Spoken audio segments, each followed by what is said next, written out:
Welcome, everyone. This is another episode of TrekWars at OSU. This is actually our fifth annual TrekWars at OSU. My name is Joseph Orosco. I'm a professor of philosophy at Oregon State University, and I'm the co-director of the Anares Project for Alternative Futures. TrekWars at OSU is our annual program in which we invite a variety of different sci-fi aficionados and experts to talk about various social, political, or economic issues from the standpoint of prominent sci-fi franchises like Star Wars and Star Trek. And we try to seek to find lessons in those stories that we can apply to real life issues. Each year for TrekWars at OSU, we try to find a particular theme to discuss. This year, for our fifth anniversary TrekWars at OSU, we've chosen to think about the theme of refugees and displaced persons. My panel of guests today for TrekWars at OSU includes a variety of folk who have been with us before on TrekWars at OSU, and we've talked with them in a variety of different kinds of ways. But let me introduce you to them, and we'll begin first with Dr. Randall Milstein. Dr. Milstein is the Sandy and Elva Eminent Professor of the University Honors College at Oregon State University. He's a senior instructor in the College of Science for the Department of Physics. He teaches astronomy, geophysics, and comparative planetology amongst many of his other classes. He's also a photographer and, in a former life, a dancer. He's interested in the intersections of arts and sciences. Next, I have Dr. Diana Rollman. She is associate research professor, in the School of Biological, Population, and Health Sciences at Oregon State. She's interested in issues of environmental health, toxicology, environmental justice. She works particularly with indigenous communities, trying to figure out how to interweave indigenous ecological knowledge and Western conceptions of science. And last but not least with me today is an old guest of ours, Mohammed Shakibnia. Mohammed is an alum of Oregon State University, a dual major in philosophy and political science, and he is currently seeking his master's degree in the Graduate School of OSU in the program of the School of Public Policy. So welcome to all of you back to TrekWars at OSU. Nice to be here. So we've chosen this year in our themes to talk about the topic of refugees and displaced persons. So I wanted to frame this issue to sort of explain why this is such an important issue for us to think about. Most notably, of course, is that we're recording now in June of 2022. For the past almost 4 months, of course, there has been fallout from the war instigated by Russia in Ukraine. This has resulted in millions of people being displaced and made homeless. The current estimates are, and this is of about May 25th, 2022, that there are about 6.6 million refugees from the war in Ukraine. And a variety of different nations nearby have been the receiving countries for this, particularly Poland, which has received about half of all the refugees from the war in Ukraine. About 3 million refugees have fled to Poland. Next is followed by Romania and Russia. And the United States has agreed to accept about 100,000 refugees from this war in Ukraine. So this is one of the largest refugee crises in Europe since World War II. But we should understand that this is framed in the context of a global crisis of refugees and displaced peoples. So to give you some figures from the United Nations High Commission on Refugees, these are numbers from about November 2021, so last year, before the war began in Ukraine. The UN estimated that there were about 82 million forcibly displaced people. This is their formal definition of refugees. And this includes people who are fleeing their homes as a result of conflict, violence, human rights violations, war in general. Of those 82 million people, about 30% of them are children. And what this figure amounts to essentially is that about 1 out of every 95 people on the planet Earth is a refugee, has had to leave their home in order to escape. Either they're internally displaced refugees or asylum seekers. Um, in 2021, the largest number of refugees came from 5 countries in particular. This was before what started to happen in Ukraine. Syria was the largest number, had the largest number of refugees in 2021. About 6.7 million people have left there, followed by Venezuela, Afghanistan, South Sudan, and then Myanmar. What's interesting about these figures is that the largest hosting nations for refugees are also developing countries. So for the refugees from Syria, Turkey is one of the largest receiving nations for the refugees from Syria. Colombia then follows Turkey with refugees from Venezuela. And then Turkey and Colombia are followed by Pakistan, Uganda, and then Germany. So developing nations face the largest brunt of trying to support displaced peoples around the world. But what's interesting about these figures that the UN High Commission collects is that they don't include what has come to be known as climate refugees. This is a very controversial term for the United Nations. They don't officially use this terminology, but they recognize it as a danger. So climate refugees being people who are fleeing from the effects of climate change, flooding, drought, famine, and so forth.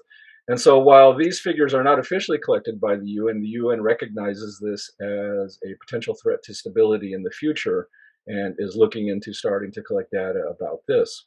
The short story is that refugees in particular, and this is different than folks say who are migrants for a variety of other issues, including perhaps economic migrants seeking a better life in some place. But refugees by themselves are a large portion of the human family seeking asylum and peace from violence, war, and destruction in their home countries. And as we've seen, a large portion of these, at least 1/3 of them, are children. And so we've decided today in our program to talk a little bit about the ways in which our science fiction franchises, particularly here, Star Trek and Star Wars, can help us think about the issues and the ways of dealing with refugees and perhaps ways of not dealing with refugees. And so I wanted to begin by acknowledging that what's interesting is that the story of refugees has been found quite prominently in a lot of different sci-fi and fantasy franchises in the last few years. And in some cases, that storyline is very prominent in some franchises, like let's say notably Battlestar Galactica is about displaced humanity altogether. 50,000 or so people from the colonies. Thor Ragnarok is about the refugees, Thor's people trying to find a place. But we find these stories in Star Trek and Star Wars very prominently, and so I wanted to talk about what these stories can teach us about these issues. So today, I want to begin. I'll turn this over first to Mohammed to help us to understand a little bit about how certain aspects of Star Wars might help us to be able to understand refugees and how to appreciate the crisis that we face in the world today. So, Mohammed, what can you tell us about Star Wars and refugees? First off, thanks for having me. Again, it's great to be with you all. The force is very strong with all of you. And I had to rep my Star Wars The Clone Wars shirt today because I'm going to be talking about a particular episode in The Clone Wars that I found very salient when talking about these types of issues. And the episode that I'm thinking of is called Supply Lines in season 3 of Clone Wars, which basically goes into how people in the Star Wars universe, particularly as a result of the war between the Republic and the Separatist faction, sort of go at each other, and then who's most affected by those conditions that are caused by the war. So typically what we see in the Star Wars universe, which has historically always been a very anti-war type of text. So like in the original trilogy, it was largely positioned that the United States was the empire and of course the the rebels were actually the resistance fighters in Vietnam. And then even during the prequel trilogy, this was a warning about the Iraq War and the war in Afghanistan and the war on terror in the first place, talking about how authoritarian leaders can take advantage of a crisis opportunity and create wars that cause a lot of destruction. And Palpatine was one of the people that George Lucas pointed to as being one of those people. And then in the Clone Wars, we see like the dangerous fallout of the war itself and how indigenous communities, in particular native communities, people who didn't want to be involved with it, neutral planets, got in its crosshairs. And so the episode Supply Line talks about an issue particular where the Twi'leks, the people of Ryloth, this desert barren planet, home to an alien species, basically gets into the crosshairs between the Republic and the Separatists because of a Separatist blockade that's around the planet. So the people of Ryloth wanted to stay neutral in the war, but because of this Separatist blockade, they were forced to get involved. And as a result of the blockade is what we saw, humanitarian assistance could not get in. There was immense suffering on the ground for the people of Ryloth, with men, women, and children not able to get basic needs like food, clean drinking water, and healthcare resources that they needed in order to survive. So what we see in the episode is how Bail Organa and Jar Jar Binks basically team up and combine sort of this effort to be able to go to a nearby planet, another neutral planet called Toydaria, where this figure named King Katunko is in charge. And what they do is they convince him to help with the humanitarian efforts because the Toydaria is a neutral planet. They had to sort of break their treaty with the Republic and the Separatists in order to help the people of Ryloth. So not only the people of Ryloth were involved in the war, but the people of Toydaria had to get involved to help with this humanitarian assistance. So it shows how diplomatic efforts had to be made in order to make sure that the people of Ryloth got the assistance they needed. And what I think is really important about this and connecting it to our own world is how economic sanctions and economic embargoes that happen on planets in the case of Star Wars, or even countries in our world today, lead to immense humanitarian suffering that we see. So a lot of nations, particularly in the West, have enforced sanctions regimes or embargoes on countries that they necessarily didn't agree with regard to their foreign policy. And right now we're seeing this example play out in Afghanistan in particular, where while the Taliban took over this very oppressive government, $3.5 billion worth of their Afghan resources that the people have called for and said that this is their money have been frozen as a result of the United States' efforts to sort of isolate the country. And what we've seen that's happening there is not only are there crop shortages as a result of climate change disasters that have been affected there, but to add insult to injury, the people aren't able to get imports of food, basic necessities. And you have about a country of 40 million people in Afghanistan who what experts in the United Nations have designated as being a state of universal poverty. So 40 million people on the brink of famine. You have half the country that is deeply being starved, according to the United Nations. And it just shows the disastrous consequences of a foreign policy that designates a form of collective punishment on an entire group of people. While we may disagree with the policies of a particular government or ruling power, it's not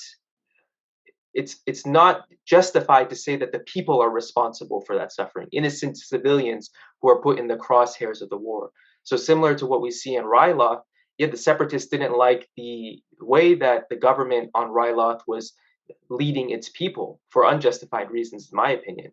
But what we see is the people are paying the ultimate price for that, and they didn't want to get involved in the war at all. And we see the same story playing out with collective punishment throughout the world as well, in countries like Venezuela, for example, where the economic professor Jeffrey Sachs, basically from Colombia, basically estimated that since 2017, 40,000 people have been killed as a result of economic sanctions waged by the United States on Venezuela. And a lot of people have been displaced as a result of that, and how that constitutes a form of collective punishment on the people there. The same story also plays out in Iran and Cuba as well, which has been under a sanctions blockade since around 50, 60 years, basically, again, leading to immiseration for a lot of the people in those countries who, again, don't want to necessarily be a part of these conflicts. They want to live ordinary lives. And as you see, it's working class families and people who are paying the ultimate price for these sanctions. And again, it's also important to note, I think, that collective punishment is designated as being a human rights violation under the Geneva Convention. But we see again and again how countries who are powerful in the world want to wage these types of sanctions against countries that they don't agree with. And like we've seen with foreign policies under the Trump administration, with uh, Mike Pompeo and John Bolton in particular, the same mentality that we've been seeing is if a country doesn't agree with you, smash them with the hammer. And that's how you're going to get them to fall in line. But as we've been saying, these sanctions don't even work, and they just bring suffering on the people.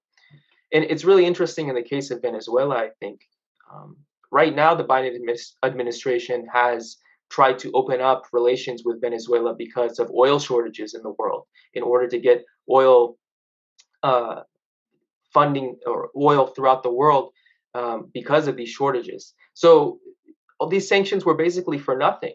You know, the people that have been displaced, the people that have died as a result of them, what was this all for? And it's a result of a misguided foreign policy that has led to these humanitarian disasters.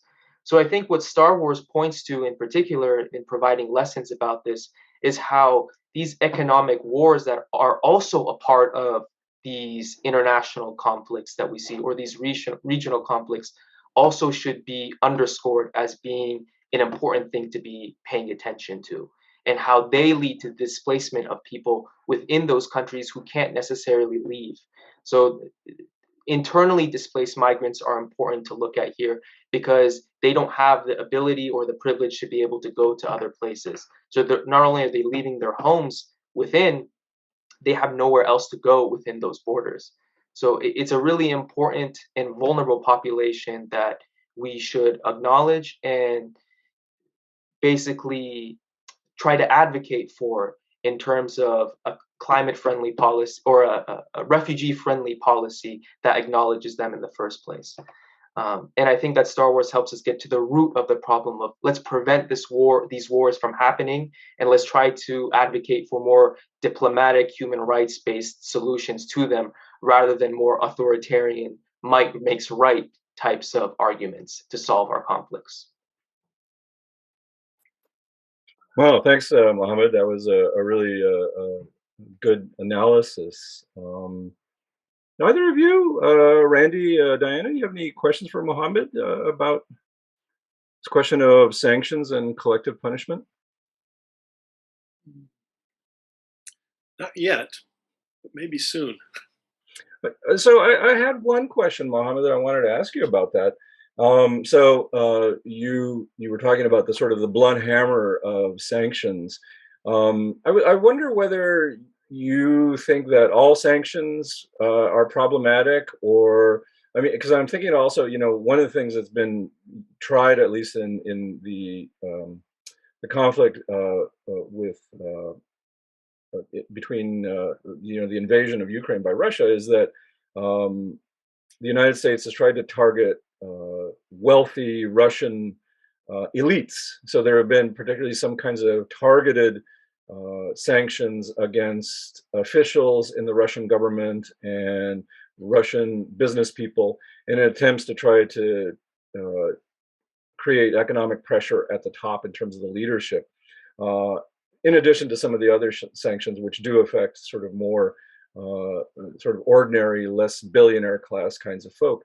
Are those kinds of sanctions, do you think, more justified? Or do you think that the tool of sanctions itself, this is a whole issue that we shouldn't be going at? We should be looking at, as you pointed out, other sorts of ways to deal with conflicts than trying to rely on this tool that essentially amounts to collective punishments of whole peoples. I think there's some justification for putting pressure on these types of wealthy elites within the country through certain concerted ways.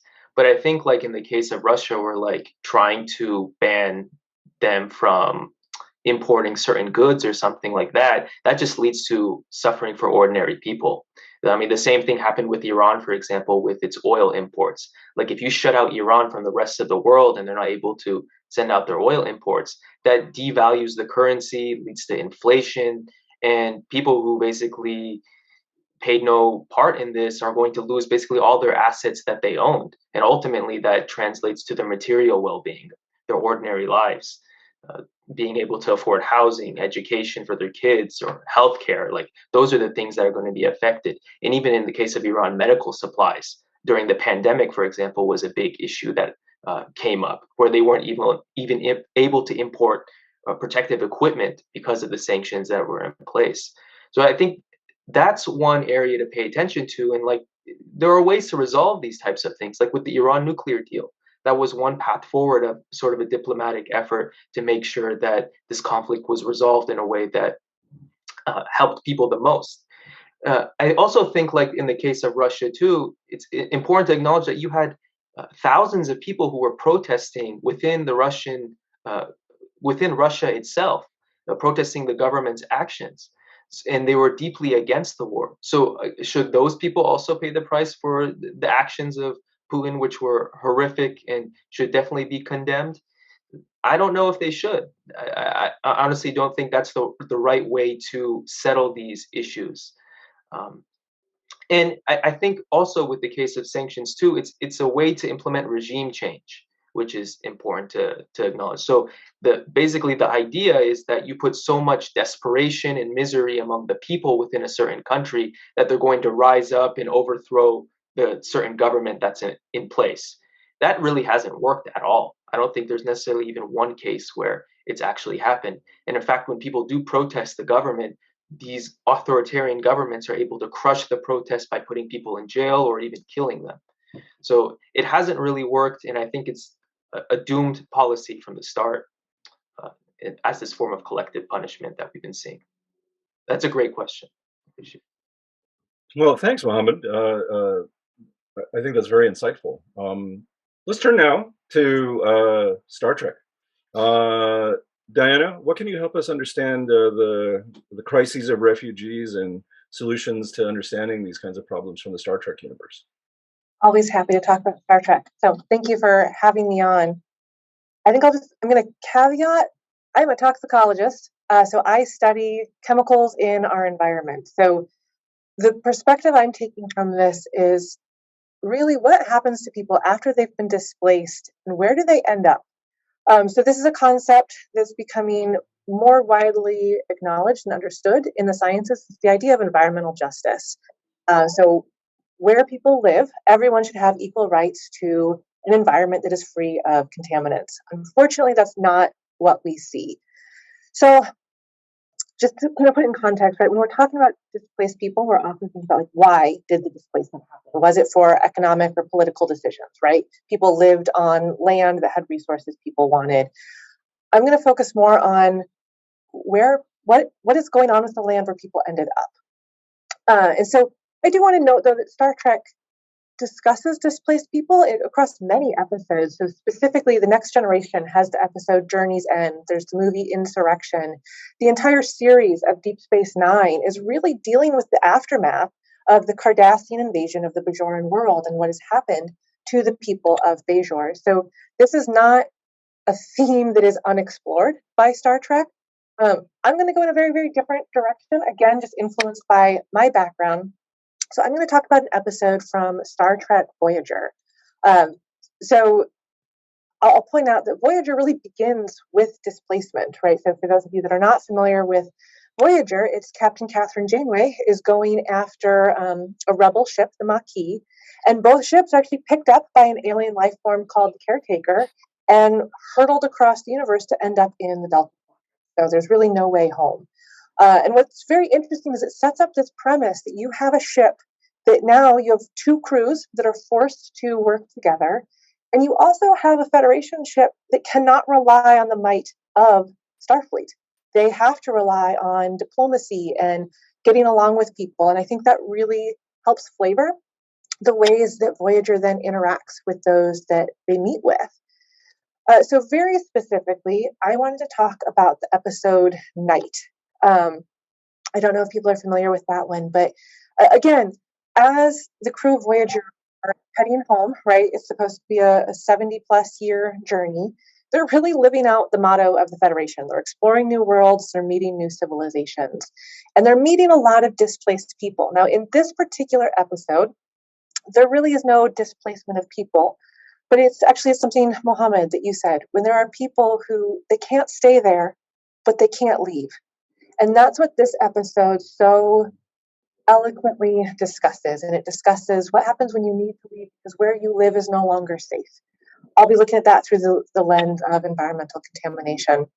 So Night takes place where Voyager has just entered a incredibly, from their perspective, undesirable part of space. There are no stars. There is no light. It is just unending blackness. And they believe they're completely alone in this part of space. So you can understand their shock when they are suddenly attacked, unprovoked. They end up fending off the attack, especially when a third ship arrives and helps them fight it off. But they end up capturing one alien. And they take the alien to sick bay, where they quickly realize that the alien is dying of radiation poisoning. And before they're able to beam the alien back to their ship, the alien points out that it's that third ship, the ship that actually rescued Voyager. They said, they're poisoning us. They know they're killing us, and they continue to poison us. And so very quickly, Janeway, again, they have to rely on diplomacy. They have to meet people and talk to them. They realize that this other alien species, now called the Malon, are entering this area of space called the Void, and they're dumping billions of tons of contaminated antimatter. And it is killing the alien species that live there. Now, this alien species, unfortunately, we don't get to learn much about them. So they're just called the Night aliens. They are perfectly adapted to this area of space. They cannot survive where there is light. This is their home. And they've communicated this to the Malon, and they've said, please stop dumping your contaminated waste in our region. You are actually killing us. And the Malon have refused to do that. They've continued dumping their waste. I'm not going to go too far into this. What's actually very interesting, though, is Captain Janeway offers her technology for free to the Malon to say there is a way that you can stop dumping waste, that you can actually remediate on your home planet, so you no longer need to do this. And the Malon refused because they said that would not be economically feasible for them. In this area of space, it is cheap, as in it really only just costs the cost of the freighter. It's very efficient for them, and they don't have to worry about trying to clean up their waste. And from the Malon perspective, their economic rights outweighed the rights of the Night aliens. Now, to summarize all of this, because this is actually where I find the episode gets really interesting, Captain Janeway ends up finding a way to prevent any further contamination. So there's very conveniently in the world of Star Trek, she realizes that the Malon are entering the void through a vortex and dumping their waste. So she ends up closing the vortex to prevent any further contamination. And that's actually where the episode ends. And I find that poignant because that is often where our conversations end as well, where we will say, all right, we found the contamination. We've realized your soil is contaminated. This industry is no longer going to do that, or this process is no longer going to do that.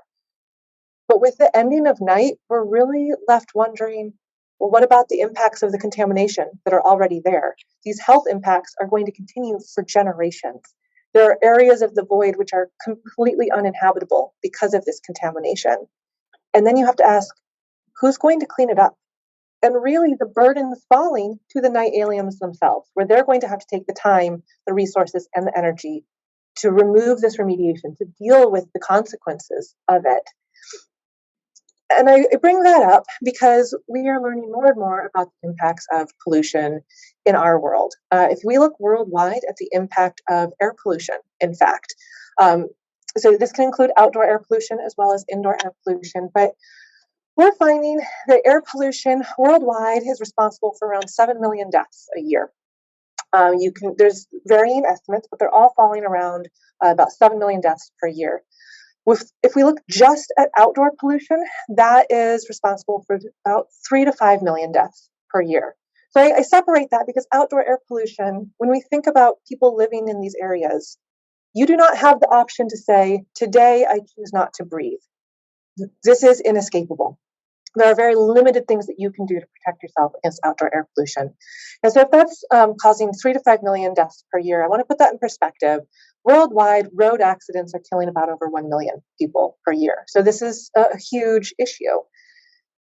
To layer on top of that, we know that the impacts of pollution are not equitable. We find that certain communities are heavily overburdened by pollution. And like the night aliens, there is no option for them to go elsewhere. What I'm going to end on is really the concept of environmental justice and how we're actually seeing that play out in just the United States.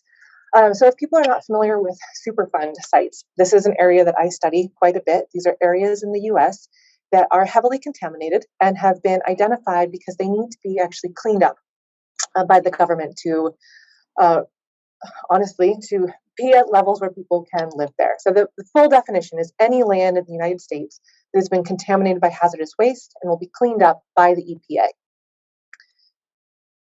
What is even more concerning over than that is that there has been additional research that found that 70% of Superfund sites are within 1 mile of federally assisted housing. Now, when we look specifically into federally assisted housing, we see that that is disproportionately individuals that are low income and people of color. So we're seeing that while there's contamination, those burdens are disproportionate to these communities. I don't have time to get into all the reasons for this, but we see that it's often due to land zoning, which has allowed for low-income housing situated in close proximity to industrial sources of pollution or Superfund sites. And so we're now at this situation of recognizing that this is the problem. How do we then address it so that all individuals are not experiencing these impacts of pollution? I do like to try and end on a somewhat hopeful note. And so I'm going to end with a quote from Star Trek, specifically Captain Jean-Luc Picard, who said, "The past is already written, but the future is left for us to write." And I think that is one of the enduring lessons of Star Trek, which really looked for opportunities to work together and to use technology to better the lives of those that come next. So how we can write the future to be better. Thank you. Area of interest in a lot of this stuff is global catastrophes. End of your planet. Is that the old saying used to be, you either adapt, you migrate, or you die. And in the case of this environmental pollution you're talking about, or the Star Trek theme in Night, you can't adapt to that. You've got no place to migrate to if you can't economically do it or just be able to move. You only have one option. And if people don't care, you're dead. And that's a really compelling theme there because it says a lot about our society and what we're willing to accept. It's like saying, okay, time for those people to die, and we'll just look the other way. Sad commentary, but it is. And I should note that a lot of the impetus behind environmental justice, because I brought this up in Night, right? Where the burden is on now these night aliens. They have to do the time, energy, the resources. And unfortunately, we're seeing that in these communities where they are already being disproportionately overburdened by pollution.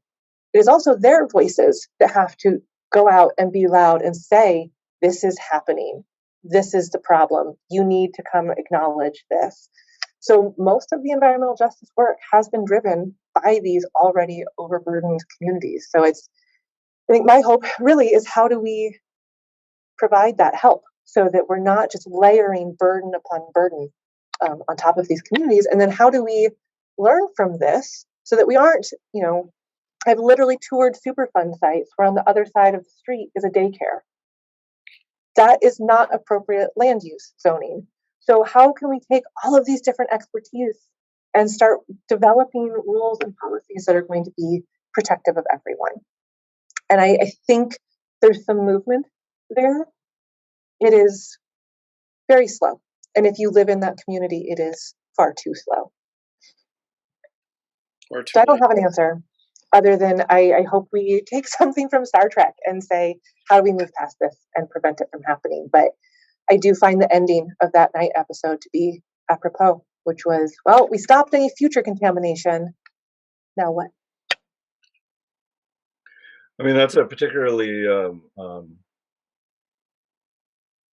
poignant ending, but one that's frustrating too, because that sort of leaves the real heavy lifting to us to figure out. And as I indicated, most of the refugees that are out in the world, 85% of them are being hosted in developing countries. So the burden of trying to help people who are displaced by war and conflict falls on some of the countries that are least capable of providing assistance in comparison to more developed countries. Germany, of course, in 2021, sort of outstanding amongst the developed nations in hosting the largest number of refugees in particular. Of course, now with Ukraine, we see, Poland taking a big number of folks coming in, but this is a problem that is about, you might think about this in kind of global environmental justice, is trying to figure out, like, how do we deal with the impacts of places that will soon become inhospitable, either because of climate change or because of global contamination. I know, Diana, your work focuses mostly on the United States, but I imagine that this is also a global problem, given industrial chains, and in some places where it's even less nations being less capable of taking care of these kinds of sites. And so this seems like an issue that really demands a lot of careful thinking. Is how do we deal with all the millions of people, and the more and more as more and more parts of the earth become inhospitable, how do we deal with sort of assimilating them, integrating them, and mitigating these kinds of disasters? Yes. Well, let's move back to Star Wars. And Randy, what can you help us understand an aspect of this problem from the Star Wars universe? Well, I'm going to take a little bit of a big picture first and kind of narrow it down a little bit. I think it's interesting, since I said, my area of scientific expertise in many ways is big disasters, and they can result, at least in our imaginations, of science fiction dystopian worlds.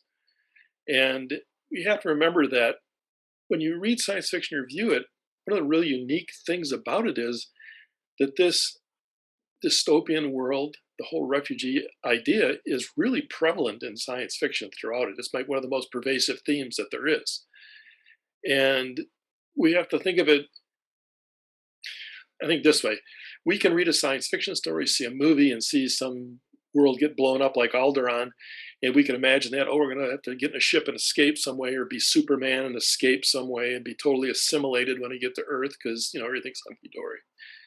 But the bottom line is, the reality is, for people on our planet, is you've got to stuff something in a backpack and run.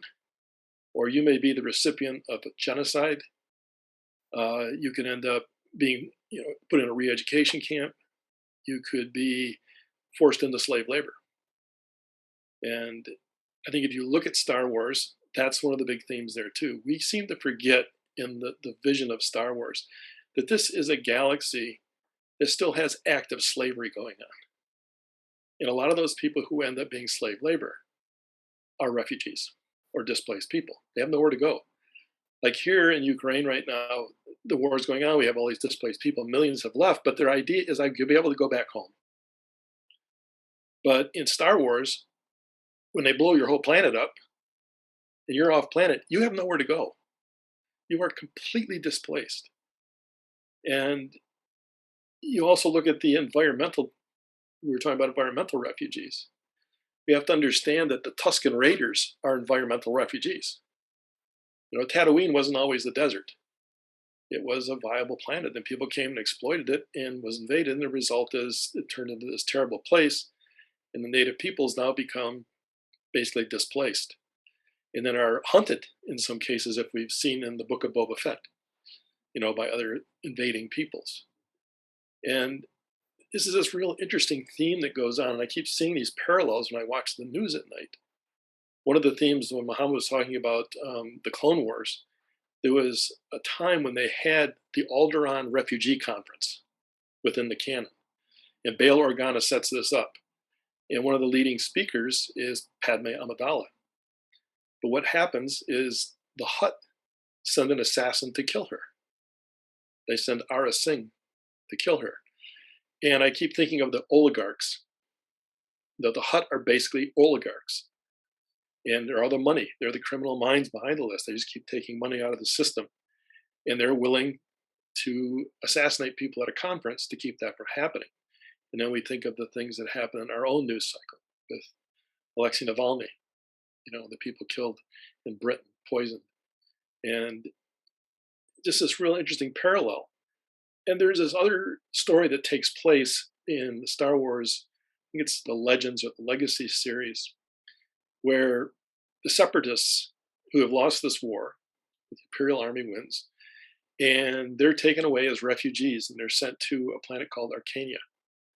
And while they were there, and when they were in this war, the separatists really kind of battled and really put the pressure on the Arcanian people. Well, separatists lose, they're sent there as refugees, put in camps, and they're promised by the emperor that they're going to have land that they can go have and they'll be able to be fine.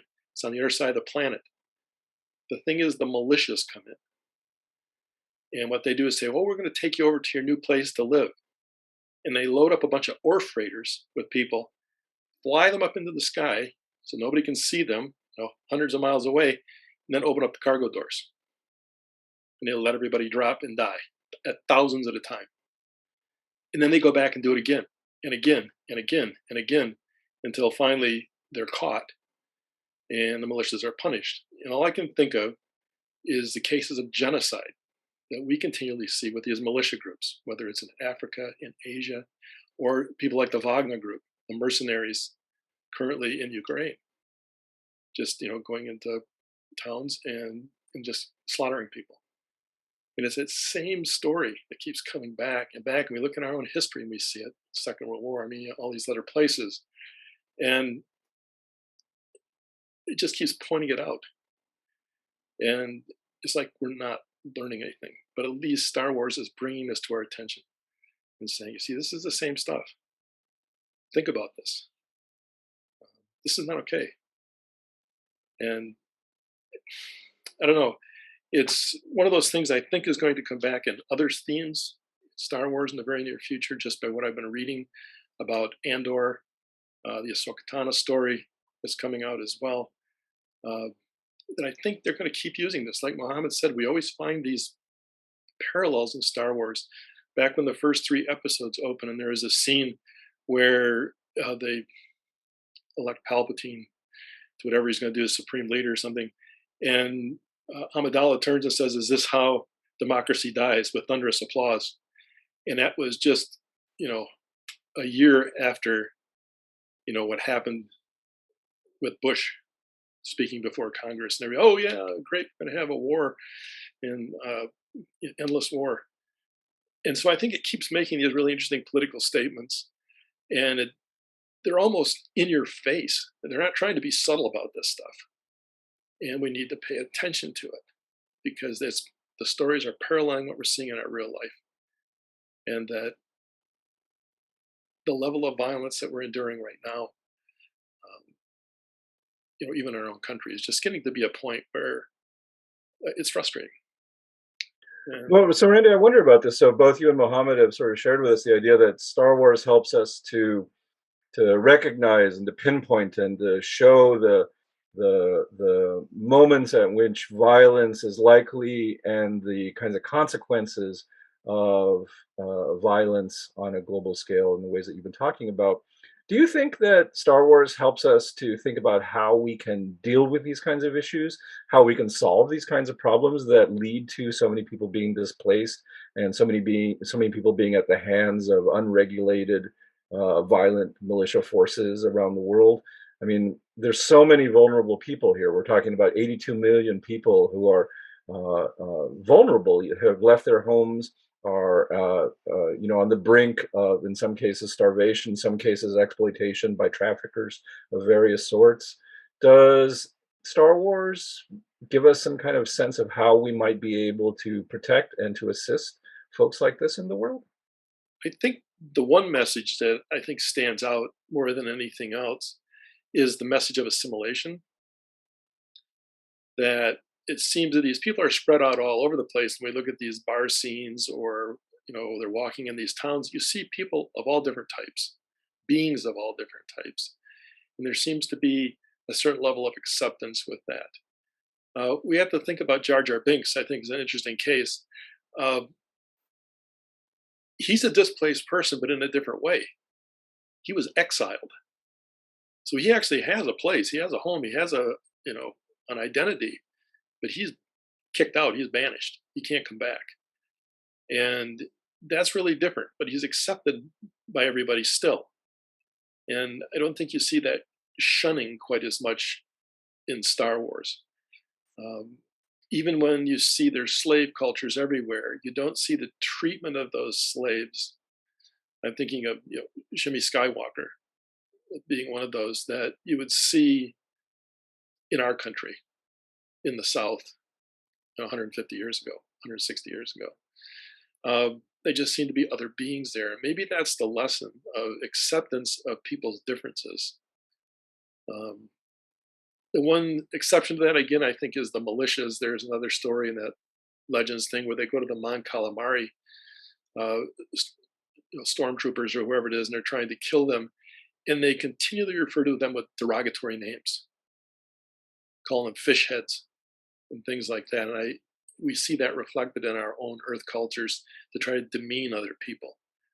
And I think that then the lesson comes around in the story that that's not okay. And if people read that when they're younger, maybe they'll understand, yeah, it's not okay to say those things about people and be derogatory and try to influence power on people by demeaning them.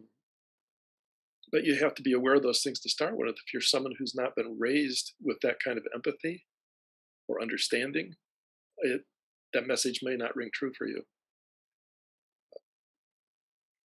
So I wonder about this. I mean, I think that I think that is true, that when you start thinking about the Star Wars universe, that multiplicity of different kinds of species. I mean, a question I would ask of my Star Wars colleagues here is, do you think that in our heroes amongst the Republic or the Resistance, in some sense, that there are ideals that are part of the Republic that help us to think about how we might go about solving collective problems like this together, about displacing people? I think what Diana was saying was really interesting, was that that the episode of Voyager ends and Voyager goes away, but at least I think in the sort of lore of Star Trek, there's a kind of notion that problems that humanity faces are best solved when we cooperate and work together, and really consciously try to listen to one another carefully about what our needs are, to be empathetic to one another, and to bring more voices in to help solve that kind of problem,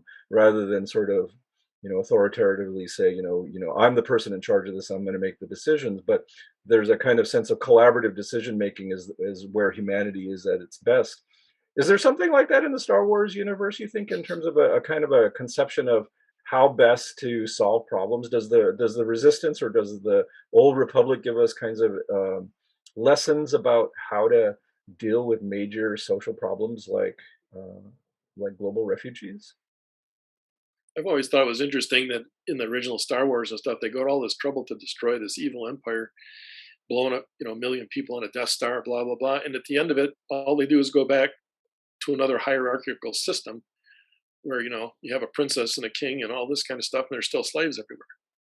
So how did that really change a whole lot of things? They're right back to this, autocratic almost rule. Despite having a Senate and all that stuff, there's always some supreme leader of some kind. Yeah. So I think they learned their lesson. No, I agree with that. I think that was great, Professor Milstein, how you sort of talked about the issues of the Tusken Raiders, and then also how you talked about like the failures of the Republic and being able to like address the issues that people are facing, and then also how that led to the rise of the Empire. One of the big themes that we're seeing in the newer Star Wars is the appeal of the Empire to people in particular. So this very xenophobic, fascist organization, government structure. And one of the big appeals that people have for it, the way that they resonate with it, is because it instills a sense of order. This instills a sense of discipline onto people in particular, and it gives people a sort of economic mobility, which is really interesting because one of the ways that the empire was able to hold power was by giving people jobs by enlisting them into the military. So that's one of the reasons that they got rid of the clone army in particular, is because they knew that they had to have some sort of economic means for people. And by giving them jobs, by giving them a means to live through enlisting, that's one of the ways that they were able to keep power. So a lot of people would say, yeah, there was all these problems in the world, but the Republic never looked out for me. The Republic never put food on the table for me. And that's one of the reasons why the Empire is better. There's that scene in The Bad Batch in particular where there's this special ops force that's being created by Tarkin. And one of the soldiers explicitly says there, one of the new human soldiers that they select, well, the Republic never looked out for me. The Republic never gave me a job.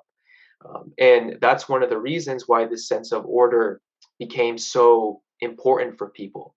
That, I mean, the Republic failed to meet its obligations to the people in a way, and that's what gave fertile ground for the Empire to take charge and instill these very oppressive policies.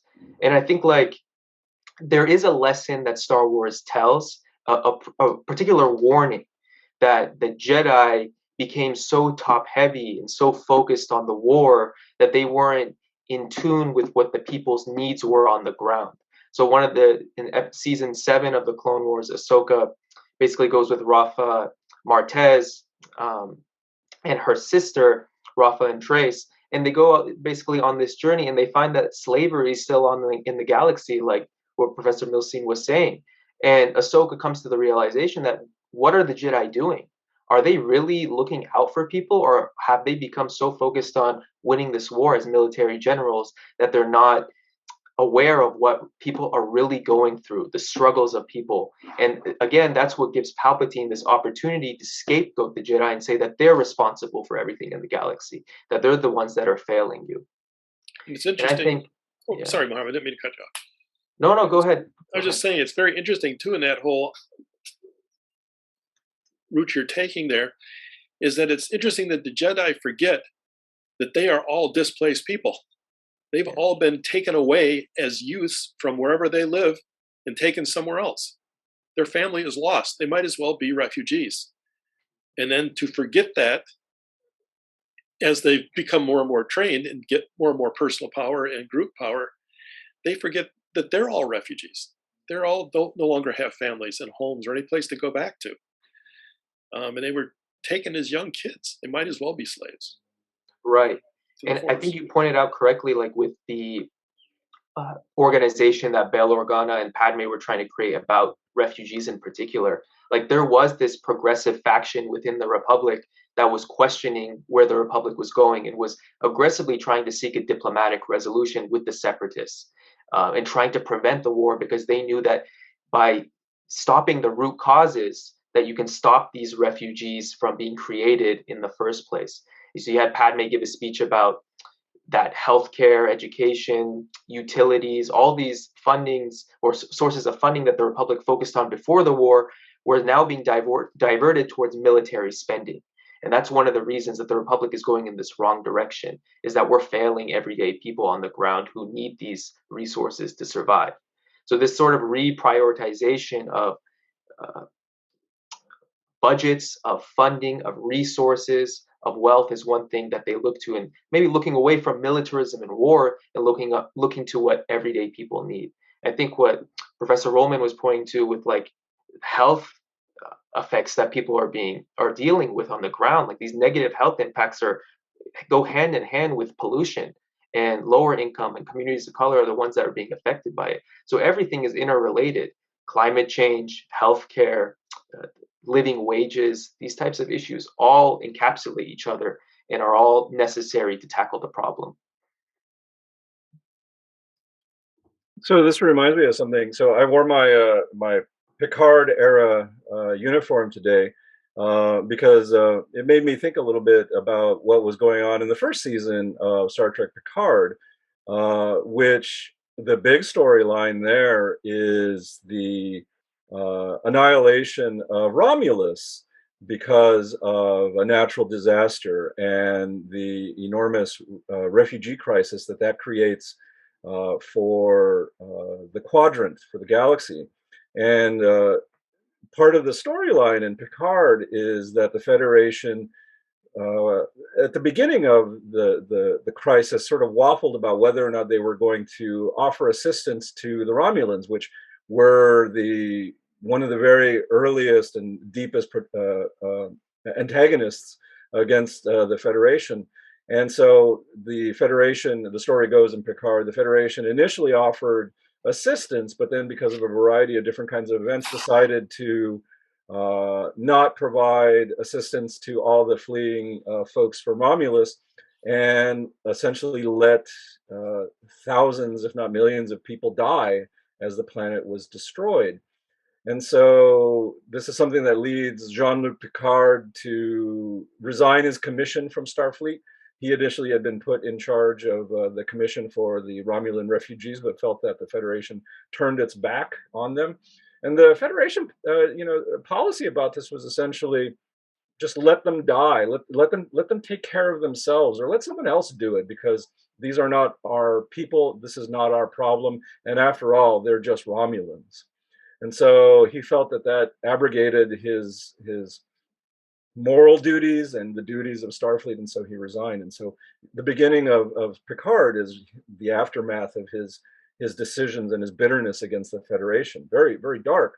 But what I found was interesting about that, and what I think chimes in with what many of you were saying, was that and this is something that I think a lot of philosophers who are looking at questions about human rights and refugees and migrants around the world are thinking about, is how do we design a refugee response policy that listens to what migrants and refugees need and want in their communities? Like, we think about, I've been asking you, like, what are the solutions?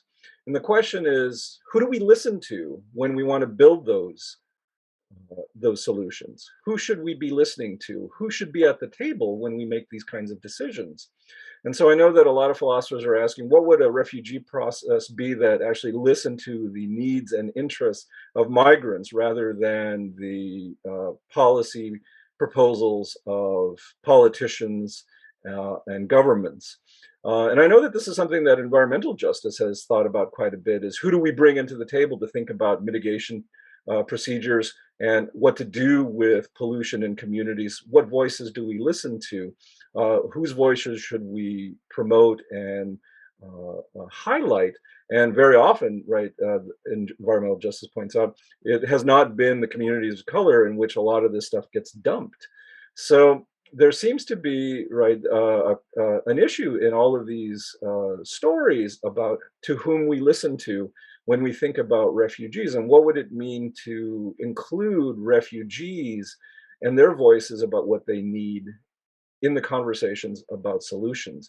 And maybe that goes to what you're saying, Mohammed, about thinking about the sort of the justice approach, is to think, how do we build a world that doesn't result in migrant crises in the first place? How do we build a world where people have their human rights, economically, politically, so forth, satisfied, so that war doesn't break out and millions of people get displaced? Or how do we make sure that we aren't destroying the environment in a way that has to move migrants all across the planet? The concerns of justice. And maybe part of trying to figure out what those concerns of justice are is listening to the people that are most affected by the policies that typically politicians and elites make up.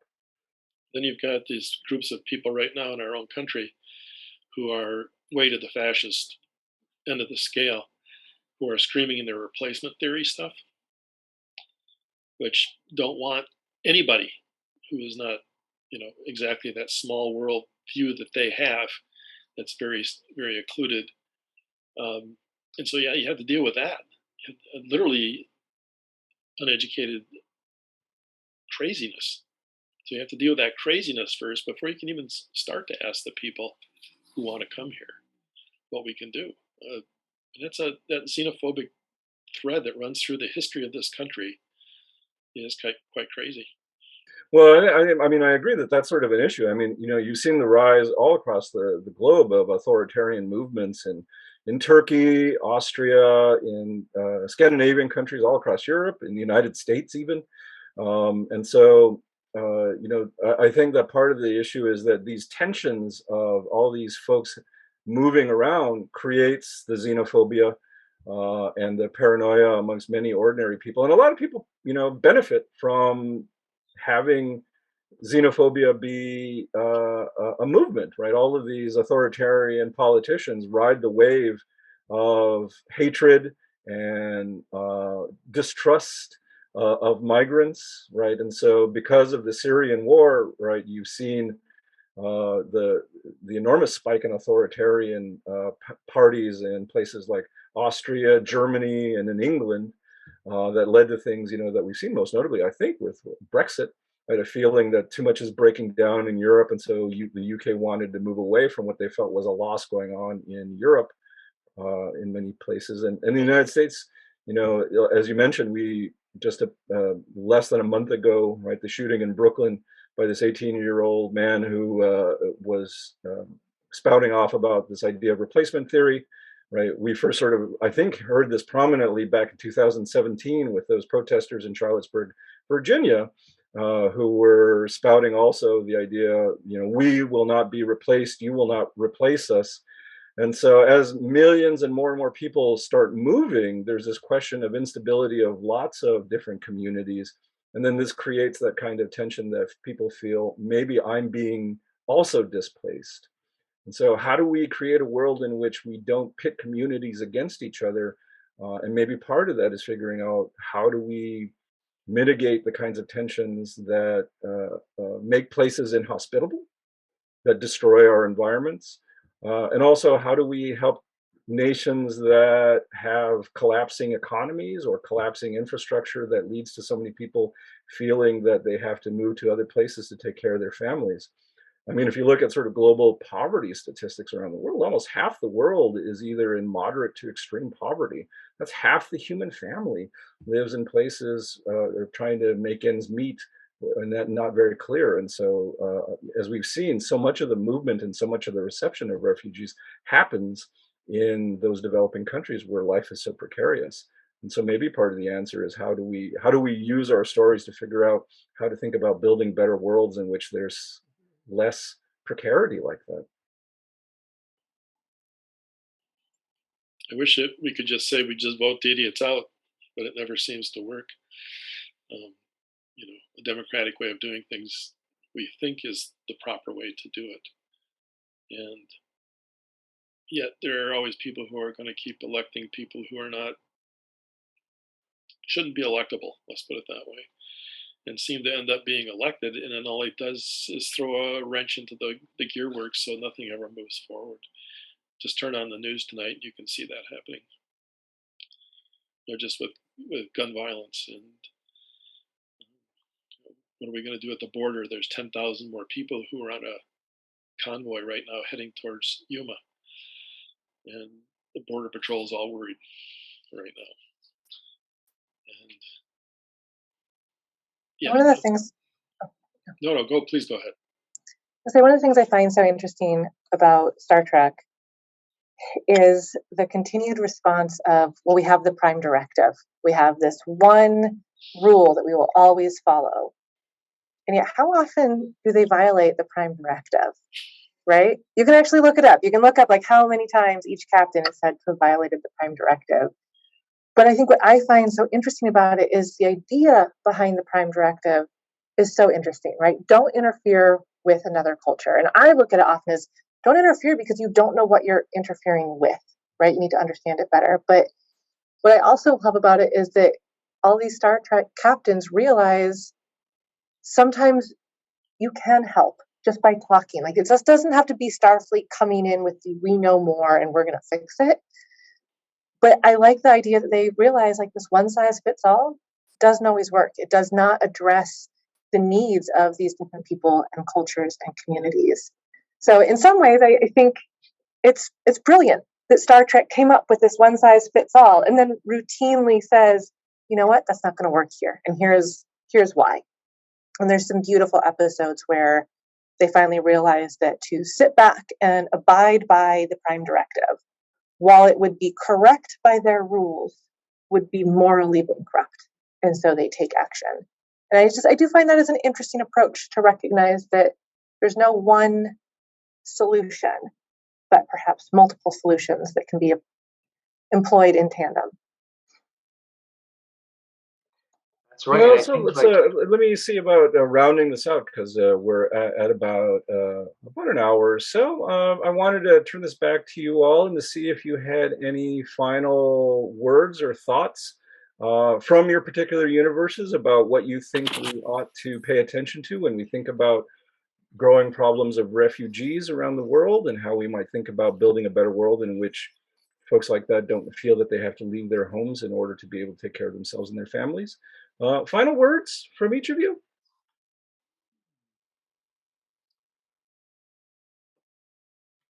I want to throw in some Star Trek here as we finish, because watch the first episode of Strange New Worlds, and it was excellent in sort of talking about getting to the root of problems that cause civil war and mass violence in the first place to prevent a lot of mass suffering. So we saw Captain Pike intervene in a potential planetary civil war that would result in the mass destruction and displacement of tons of people. And what he did is he basically showed the example of the United States in the Star Trek story, or the world in the Star Trek story of Earth, where that's what happened in Star Trek canon. Is people came to the point where there was all of this mass destruction. People weren't able to resolve their conflicts in a diplomatic way, and it led to total planetary catastrophe. And what he said is, like, this is a warning for you all. If this situation happens, it can just happen exactly as our disastrous situation that we face. And he said, like, you have to come to a diplomatic resolution here because of the dangers that not doing so could entail. And I think that's a really important lesson for our world when we're thinking about potential nuclear catastrophe, when we're thinking about ecological catastrophe that's on the horizon. So we have to come to the table to fix these issues, and also recognize the powers that stand in the way. Fossil fuel companies, large energy companies that have no problem polluting local communities, insurance companies and drug companies that are standing in the way of universal health care. Those are the types of powers that we have to recognize as well, I think, in order to say that they're standing in the way of a lot of the good change that could happen, and that we need to come to the realization that we have to challenge those powers in order to create a more just future. So I think Star Trek really did provide a lot of good lessons in that episode, and I was grateful to watch it. So I'll just throw that in there. So we might have converted you over to Star Trek through Strange New Worlds. We'll ding that. Like, it's good. I can't lie. We're treated. Have a good treat with Kenobi and Strange New Worlds right now. So yeah, very interesting. Yeah, yeah. So Randy, what can you tell us? What can you sort of round out with us about? I was going to say, one of the things that I find interesting in the Star Wars story, if you look at all of them, you know, people are always coming in on ships, and they're landing in the desert, or landing in the jungle someplace. Of course, this would never work, you know, in our country, in most countries. But there's no ice. There's no La Migre. Nobody is checking up on you. You just land. You know, if you're at a port, they check your cargo, but you don't see anybody saying, "Where'd you come from?" You know, are you bringing COVID with you or something? That doesn't exist, and it's an interesting utopian concept. But you know, we don't live in that world here. We do check everybody who comes in. There's too much shenanigans that are going on. But I think it's a real interesting thought process that whoever's doing the storytelling and the writing is just like, yeah, you just land. So questions about how do we think about borders, and what is border and border enforcement policies? How do those affect people's lives, and how do they create problems in terms of refugee crises? Nobody checking your papers. Yeah. So Diana, last but not least, what do you think we can take away to think about for the problem of refugees in the world today from Star Trek? I'm going to go back to my Picard quote, and you know, Mohammed was saying this as well, where Captain Pike was able to make the argument of, look what's happened in our past. And then Picard had said, the past is already written, but the future is there for us to write. So I think there's the benefit of learning from our own history. But what I love so much about the science fiction shows, be they Star Trek or Star Wars, is they let us explore an alternate future and let us see, logically, if you start here and you apply these stressors, these variables, where might you end up, so that we don't have to wait for it to happen, but that we can predict and try to prevent moving forward. So I think that's ultimately, for me, the legacy of Star Trek. Oops. I know that we were talking, excuse me, as I'm falling apart here, about Star Trek and Star Wars, but I think that there are a couple of other franchises that we can really look to for examples of this as well.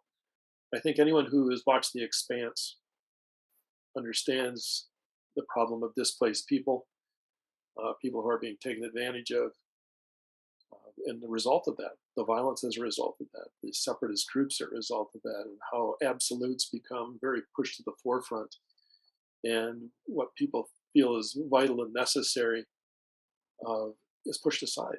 And I think that's a really great example of this. I think you could also go to the Firefly universe very easily too. That some people lost the war, and now everybody's on the move, and everybody's now trying to find some sense of place out of something. Those are, just a couple of straightforward examples. I mean, Joseph and I had sat down before and made a list of, I think I got like 40 different refugee-related science fiction franchises or shows. But yeah, I think those would be good ones to look to too, because I think The Expanse is a very good reflection on what's happening in our world today as well. Yeah, I agree. I mean, I think The Expanse is a very good sort of story about the question about exploitation in the future, and what are the consequences of that. The sort of blowback of decades of taking advantage of people can create quite a catastrophic world. And so I agree. I think that there's some lessons there to be learned at. But I think our sort of time has come to an end here for us. I want to thank you all for sharing your time and your insight about how science fiction can help us think about better futures, and particularly with the question of how do we build a hospitable world that doesn't displace so many millions of our fellow human beings around the planet. And when they do, what can we do to make sure that their needs are taken care of? There's a lot here to consider. There's a lot more to be said, I'm sure. And so I want to say to those of you who are watching, if you have any sorts of other stories that you think we should be paying attention to, leave us some comments and let us know other science fiction that you think is important. If there are parts of the Star Trek or the Star Wars universe that you think we haven't touched on, that you think are relevant to the question of how we deal with the question of human rights and refugees in the world, let us know as well too. You can find the NRA's Project for Alternative Futures on all of the social medias. We're on Instagram, Facebook, and Twitter. And you can listen to our audio podcast on Anchor FM, Spotify. We welcome your input, and we'd love to continue this conversation in the ether of social media. But thank you, Mohammed, Diana, Randy. Hope we can do this again. See you all very soon. Live long and prosper. May the force be with you. May the force be with you all. Peace and long life. Bye.